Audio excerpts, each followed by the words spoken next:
하나님의 말씀은 마태복음 13장 24절에서 32절입니다. 마태복음 13장 24절에서 32절 저와 여러분이 한 절씩 교독하시고 마지막 절 같이 읽겠습니다.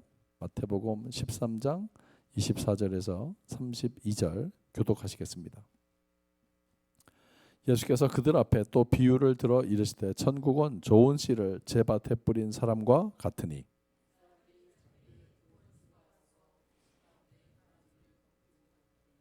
싹이 나고 결실할 때 가라지도 보이거늘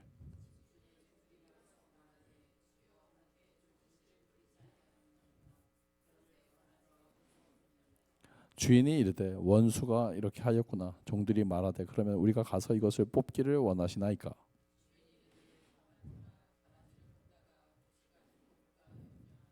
둘 다 추수 때까지 함께 자라게 두라. 추수 때에 내가 추수꾼들에게 말하기를 가라지는 먼저 거두어 불사르게 단으로 묶고 곡식은 모아 내 곡간에 넣으라 하리라.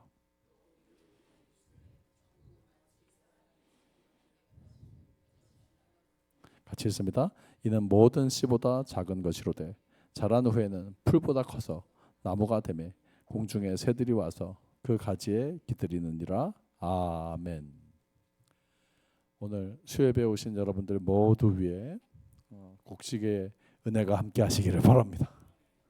또 인터넷으로 참여하시는 분들 위에도 곡식의 은혜가 함께 하시기를 바랍니다.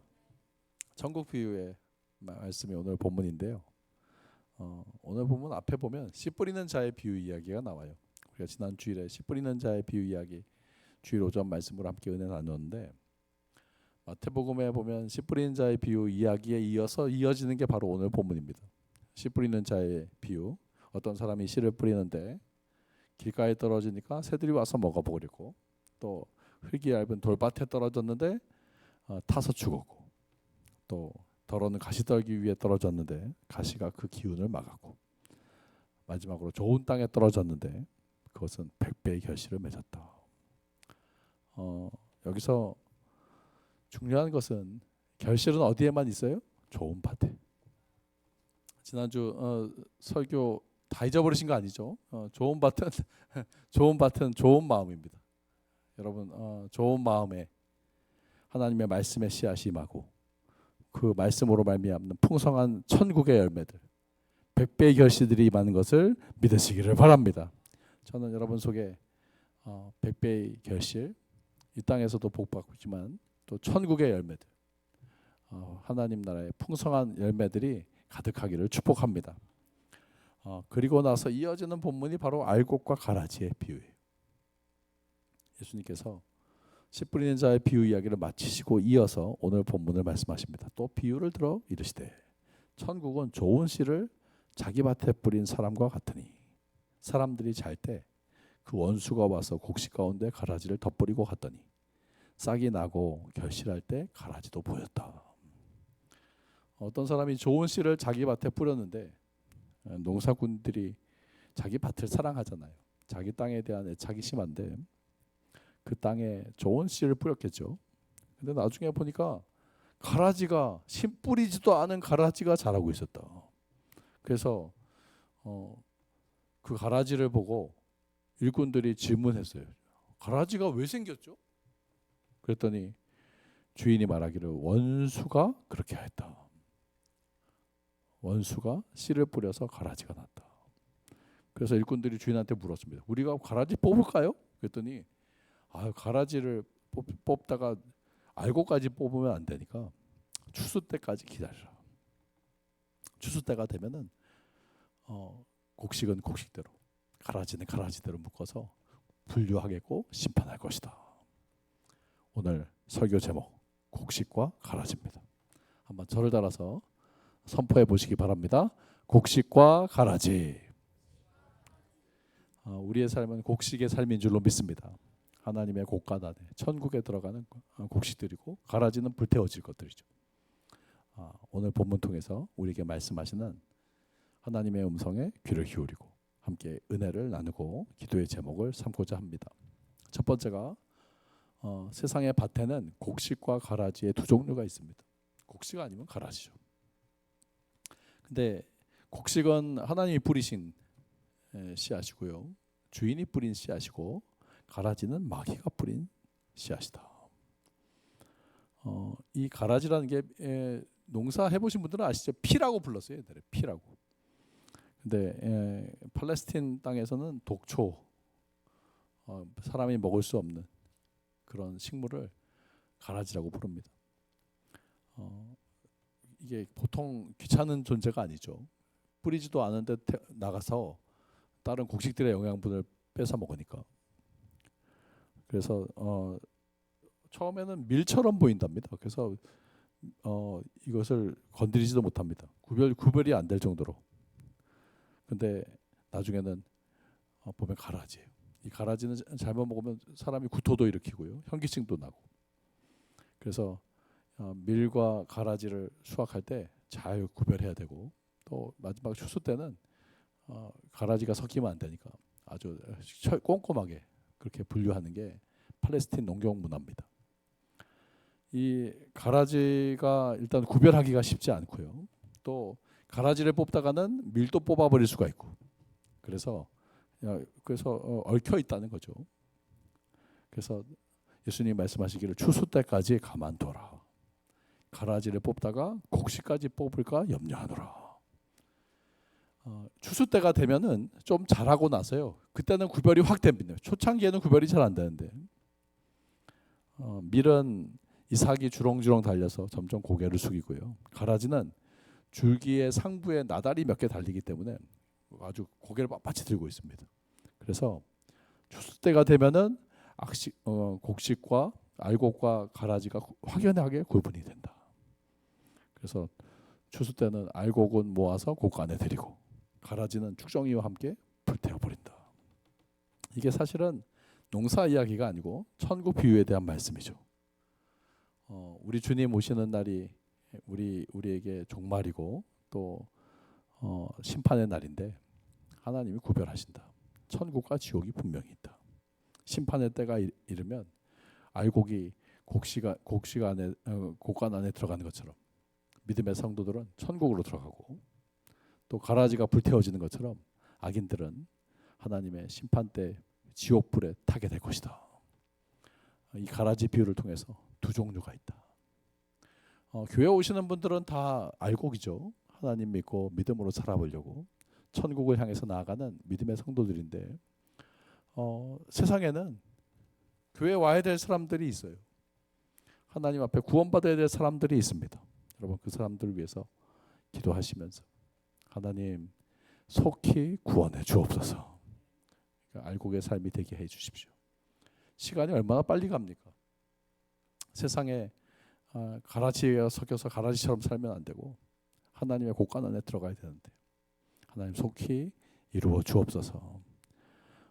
천국에 우리가 갈 때 우리가 사랑하는 사람이 없다면 그게 참 슬플 것 같은 생각이 듭니다. 제가 옛날에 천국 간증, 나는 천국을 보았다, 그런 책들 이렇게 먼저 가신 분들 그렇게 책을 읽어보면 자기가 그 지옥 간 자기 어머니, 자기 부모님을 볼 때 너무 속상했다는 거예요.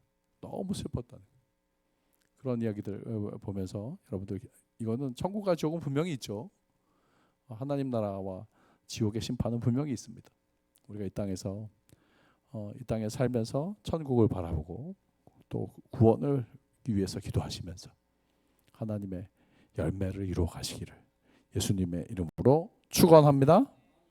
두 번째로, 가라지는 원수 마귀로부터 옵니다. 그러니까 알곡은 누가 뿌린 거예요? 알곡은 하나님이 뿌린 거예요. 하나님이 보내신 자녀들이고, 가라지는 마귀가 뿌렸다. 원수 마귀가 뿌렸다. 우리는 세상에 좋은 씨만 뿌렸는데 가라지는 어디서 생겼습니까? 원수가 이렇게 했다. 원수 마귀가 그 사람들을 세상에 심었다는 거죠. 하나님의 자녀가 있고 세상의 사람들이 있습니다. 세상에 속한 사람들, 천국의 백성이 있고 지옥 갈 심판의 자손들이 있습니다. 이것이 알곡과 가라지죠. 하나님 안에서 우리의 삶은 알곡의 삶이고 또 하나님의 곡간 안에 들어가야 될 믿음의 삶이고 구원의 삶인데, 세상에는 하나님을 알지도 못하고 빛이 어두움에 빛이 돼 빛을 깨닫지도 못하고 자기 마음대로 자기 생각대로 그렇게 살다가 지옥의 심판을 향해서 나아간 사람들이 있다. 이것은 분명히 나누어집니다. 예수님의 십자가를 사이에 두고 오른편 강도가 있고 왼편 강도가 있었던 것처럼 하나님 안에서 천국의 백성이 있고 지옥의 심판으로 나아갈 자녀들이 있다. 이건 운명론이라기보다도 그 사람이 그렇게 생각하면 그렇게 되는 거예요. 우리가 그러니까 믿음으로 나가면 구원받지만요, 믿지 않으면 하나님의 심판이 임한다. 이것은 자유의지를 주신 거예요. 하나님이 세상에 보내셨는데 어떤 삶을 살 것인가. 오늘 여러분들이 교회 오신 것도 자유의지죠. 하나님의 인도하심도 있지만 여러분들이 오고 싶은 마음도 있었고 오는 결단도 있었고 하나님의 은혜이지만 또 여러분들의 의지도 있었던 거예요. 구원이 그래요. 하나님의 섭리가 모두에게 빛을 비추는데 그 빛을 보고 나오느냐, 믿음으로 나오면 구원입니다. 근데 눈을 가리고 세상 속으로 나가면 그 사람은 심판이라는 거죠. 가라지의 삶입니다. 불신자들, 이 사람들은 천국에 들어갈 수도 없고요, 바람에 나는 겨와 같도다. 하나님의 심판대 앞에서 뜨거운 지옥불에 말라질 인간들입니다. 말라질 심판의 사람들입니다. 마귀가 그 사람 속에 뿌렸다. 요한복음 13장 2절에 보니까요, 마귀가 가롯 유다의 마음에 예수를 팔려는 생각을 넣었다. 우리 마음밭에 하나님의 말씀이 들어오면 알곡이 되고, 우리 마음밭에 마귀의 생각이 들어오면 예수 팔아버리고 그 사람이 세상 사람이 되는 거구나. 그러니까 어떤 생각을 따라가느냐, 말씀 따라가면 구원의 자녀. 여러분, 이게 구원의 진리입니다. 예수의 복음을 듣고 따라가면 그 사람은 구원의 백성이에요. 근데 마귀 생각을 따라가면 그 사람은 심판이라는 거예요. 저와 여러분들이 오늘 깨어 기도하시면서 말씀 붙잡으시기 바라고. 여러분, 말씀 붙잡는다는 게 뭐예요? 예수 붙잡는다는 거예요. 이게 생명줄입니다. 예수 붙잡아야 천국으로 이어져. 예수 놓치지 말고, 말씀 놓치지 말고, 또 이 줄로 아주 꽁꽁 묶어야 돼. 우리의 가정과 자녀들, 주님의 교회를 꽁꽁 묶고 같이 가야 돼. 저와 여러분들 삶 속에 그런 구원의 은혜, 마귀에게 속지 말고 지지 말고, 마귀의 거짓말에 놀아나지 말고, 예수 팔지 말고, 오직 예수 붙잡고 말씀 붙잡고 함께 나아가시는 구원의 삶이 되시기를 예수님의 이름으로 축원합니다. 마지막으로 하나님이 심판하시는 추수 때가 있다. 지금은 아직 하나님 내버려 두시는 시간이에요. 여러분, 그래서 한번 저를 따라합시다. 세상에 사는 동안 하나님의 기회입니다. 세상에 사는 동안이 하나님의 기회야. 죽고 나서 기회는 없어요. 그러니까 부자와 나사로의 이야기에 보면 죽고 나서 회개하는 건 소용없어요. 세상에 살아있는 동안이 기회입니다. 지옥에서 회개한다고 해서 천국 가지 못해요. 물 한 방울도 줄 수가 없대요.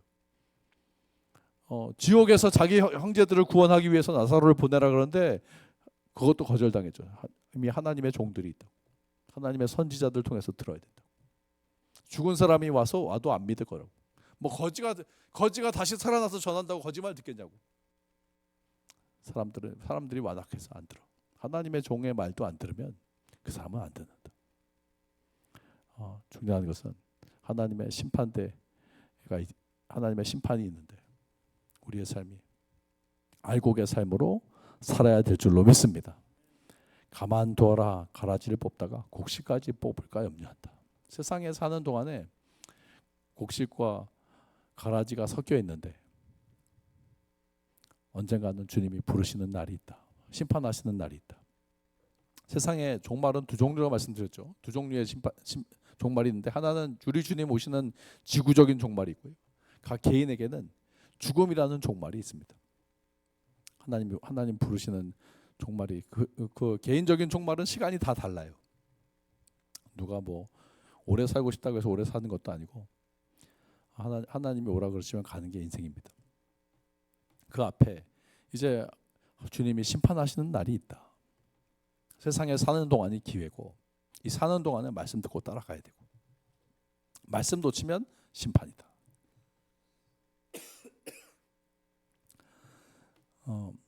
저는 하나님이 한 사람이라도 더 구원하시기 위해서 지금 우리를 세상에 남겨두셨다. 지금 하나님이 세상에서 하나님의 자녀들을 다치지 않게 하기 위해서 내비두는 거예요. 심판을 아직 하시지 않은 거예요. 가만둬라.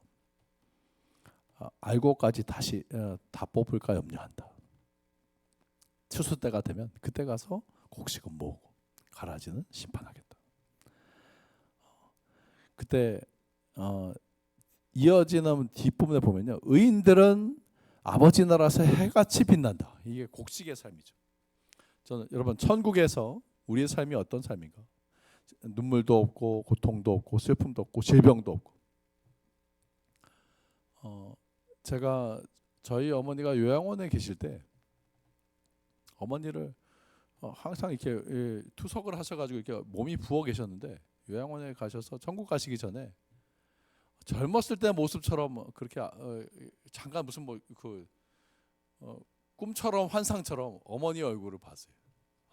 우리 어머니가 이렇게 아름다우신 분이었구나. 천국에서 그런 모습으로 해같이 빛나고 있을 줄로 믿습니다. 여러분, 우리가 이 세상에 살면서 천국의 소망, 다시 만날 소망, 눈물도 없고 고통도 없고 그것을 바라보면서 우리가 믿음으로 살아가시고, 여러분, 오늘 우리가 그 찬양도 불렀잖아요. 천국에서 해같이 빛날 것이다. 저는 우리 교회에서 수고하고 헌신하며 뿌린 씨앗들 하나님께서 다 기억하시고 천국에서 갚아주실 것을 믿으시기를 바랍니다. 곡식과 가라지, 오늘 세 가지 말씀드렸어요. 세상의 밭에는 곡식과 가라지 두 종류만 있어요. 중간은 없습니다. 가라지는 원수 마귀가 심는 거예요. 우리 마음에 마귀 생각을 심는 거예요. 여러분, 그 생각 따라가면 안 됩니다. 마지막으로 하나님의 심판이 있다. 마지막 날에는 하나님을 믿는 곡식들은 알곡에 올라간다. 알곡들은 천국의 곡간에 올라간다. 겨자씨 한 알 비유가 오늘 보면 마지막에 나오는데요. 겨자씨 한 알이 조그맣지만 그 겨자씨가 나중에는 자란다. 자라서 새들이 깃들일 만한 나무가 된다. 저는 우리 마음에 예수의 복음이 미약하게 들어올지 모르지만, 아주 작게 보일지 모르지만 그 복음이 자라서 우리에게 나무가 되게 하고 천국의 풍성한 열매를 이루어가는 것을 믿으시기를 바랍니다. 하나님은 우리에게 겨자씨만한 믿음을 주시는구나. 근데 그 믿음이 산을 옮겨요. 그 믿음이 새들이 깃들이는 천국의 믿음이 된다. 믿으시기를 바랍니다. 오늘 저와 여러분들이 이 겨자씨의 믿음, 하나님은 우리한테 믿음의 씨앗을 뿌리고 마귀는 우리에게 부정적인 생각을 뿌리는데, 오늘 믿음의 생각을 아멘으로 받으시고 우리의 마음밭에 천국을 이루시고 또 천국의 열매를 맺으시는 하나님의 알곡들이 다 되시기를 예수님의 이름으로 축원합니다. 기도하겠습니다. 하나님 감사합니다. 오늘 하나님의 자녀들 수요예배로 인도하셔서 하나님 말씀 풍성한 열매를 이루는 옥토 같은 그 마음밭에 하나님의 말씀이 자라서 겨자씨가 자라서 나무가 되는 것처럼 하나님 나라가 자라가게 하시고 풍성한 열매들을 이루는, 그래서 해같이 빛나는 삶을 살아가는 하나님의 자녀들이 되게 하여 주옵소서. 옥토와 같은 마음밭에 말씀으로 찾아오셔서 하나님의 열매들을 이루게 하시는 예수님의 이름으로 간절히 기도하옵나이다. 아멘.